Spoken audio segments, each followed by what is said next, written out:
بسم الله الرحمن الرحيم يا أيها الذين آمنوا إذا قمتم إلى الصلاة فاغسلوا وجوهكم وأيديكم إلى المرافق وامسحوا برؤوسكم وأرجلكم إلى الكعبين صدق اللہ مولانا العظیم۔ اس سے پہلے والے درس میں نے وضو کی فضیلت اور رات کو سونے سے پہلے وضو کے فائدے اس حوالے سے چند باتیں عرض کی تھیں۔ آج انشاءاللہ وضو کے فرائض کے حوالے سے چند باتیں عرض کروں گا۔ قرآن کریم کے اندر اللہ تبارک و تعالی نے ایمان والوں کو مخاطب کیا اور فرمایا جب تم نماز پڑھنے کا ارادہ کرو، اذا قمتم الی الصلاۃ، جب تم نماز پڑھنے کے لیے اٹھو، فاغسلوا وجوہکم، دھو لو اپنے چہرے کو، وایدیکم الی المرافق، اور دھو لو اپنے دونوں ہاتھوں کو کونیوں تک، وامسحوا برؤوسکم، اور اپنے سر کا مسح کرو، وارجلکم الی الکعبین، اور اپنے پاؤں کو ٹخنوں سمیت دھو لیا کرو۔ نماز اللہ تعالیٰ کی بڑی اہم عبادت ہے اور اس کی صحت کے لیے وضو کا ہونا ضروری ہے۔ نماز کی صحت کے لیے وضو کا صحیح ہونا کیا ہے؟ ضروری ہے۔ اگر وضو صحیح نہیں ہے تو نماز نہیں ہوگی، اور وضو کے بغیر یہ اللہ تعالیٰ کی عبادت قابل قبول نہیں ہے۔ اس لیے ہمیں وضو ٹھیک طرح سے کرنا چاہیے، اور اگر نہیں آتا تو ہمیں سیکھنا چاہیے۔ کسی سے بھی سیکھ سکتے ہیں، اس میں شرم والی کوئی بات نہیں ہے۔ بڑے ہیں تو بھی سیکھ سکتے ہیں، چھوٹے ہیں تو بھی سیکھ سکتے ہیں۔ اس لیے اپنی نمازوں کو درست کریں، اور نماز درست کرنے سے پہلے اپنا وضو درست کریں، اپنا وضو صحیح طریقے سے کریں۔ یہ جو وضو ہے، وضو یہ واو، ضاد، حمزہ اور تا سے نکلا ہے۔ اگر ہم واو کے اوپر پیش پڑھتے ہیں تو اس کا مطلب ہوگا طہارت حاصل کرنا، اور اگر ہم واو کے اوپر زبر پڑھتے ہیں، وضو، تو اس کا مطلب ہوگا جس کے ساتھ طہارت حاصل کی جائے، مثلا پانی۔ وضو کے 4 فرض ہیں۔ فرض کی ڈیفینیشن کیا ہے؟ فرض کسے کہتے ہیں اور فرض کا حکم کیا ہے؟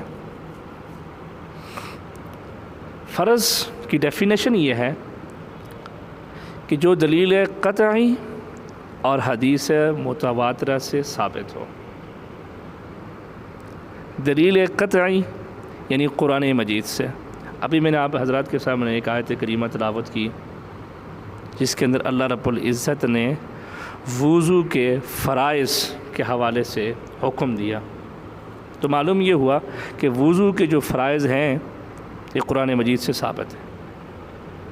کوئی آپ سے پوچھے نا کہ وضو کے فرائض کہاں سے ثابت ہیں، تو آپ ان سے کہیں سورۃ مائدہ کے اندر اللہ تعالیٰ نے وضو کے 4 فرائض بیان کیے ہیں۔ اور حدیث متواترہ اس حدیث کو کہتے ہیں جس کی راوی اتنے زیادہ ہوں کہ ان سب کا جھوٹ پر متفق ہونا عقلاً ناممکن ہو، اور فرض کا حکم یہ ہے کہ اس کا انکار کرنے والا کافر ہے۔ جو اس کا انکار کر دیتا ہے کہ میں اس کو نہیں مانتا، میں نماز کو نہیں مانتا، میں وضو کو نہیں مانتا، یا میں زکوٰۃ کو نہیں مانتا، کلمے کو میں نہیں مانتا، تو وہ کافر ہے۔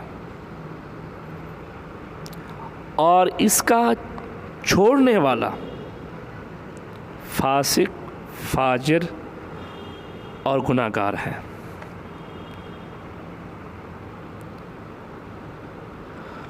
وضو کے 4 فرض ہیں، ان میں سے سب سے پہلا فرض منہ دھونا۔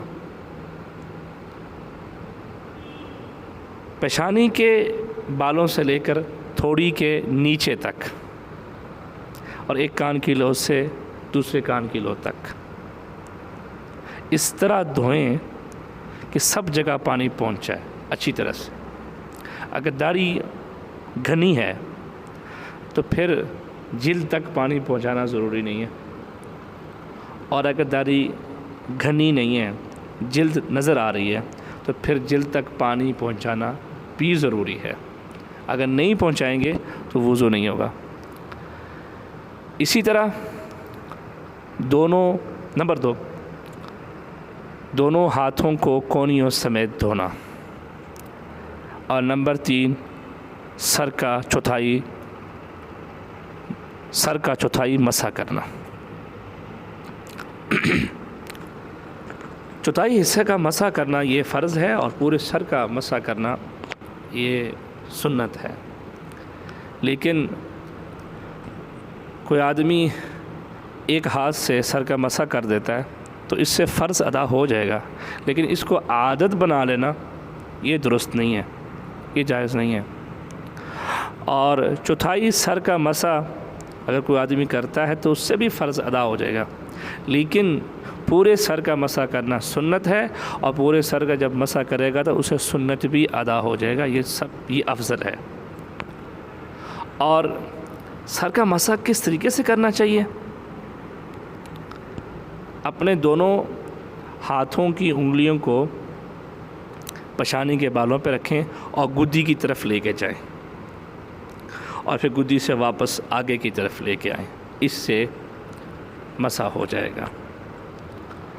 اور نمبر 4، دونوں پاؤں کو ٹخنوں سمیت دھونا۔ اس طرح دھوئیں کہ کوئی جگہ خشک نہ رہے، پاؤں کی کوئی جگہ خشک نہ رہے، کوئی بھی بال کے برابر بھی اگر جگہ کوئی خشک رہ گئی تو وضو نہیں ہوگا، اور جب وضو نہیں ہوگا تو پھر نماز نہیں ہوگی۔ اس لیے وضو نماز کی صحت کے لیے ضروری ہے۔ جو آدمی اپنی نماز صحیح کرنا چاہتا ہے اس سے پہلے اس کو وضو صحیح کرنا ہوگا۔ وضو کے حوالے سے اگر کچھ اس کو پتہ نہیں ہے تو اس کو سیکھنا ہوگا، اس کو پتہ کرنا ہوگا۔ اللہ تعالیٰ سے دعا ہے کہ اللہ تعالیٰ ہمیں عمل کی توفیق عطا فرمائے۔ اللہم صلی علی سیدنا مولانا محمد وعلی آلہ واصحابہ واہل بیتہ وذریاتہ اجمعین۔ یا اللہ، اب بارش کے وقت دعا کو قبول فرماتے ہیں، یا اللہ ہماری ساری دعاؤں کو قبول و منظور فرما۔ یا اللہ اس اسپتال میں جتنے بھی چھوٹے چھوٹے معصوم بچے داخل ہیں، یا اللہ سب کو صحت عطا فرما۔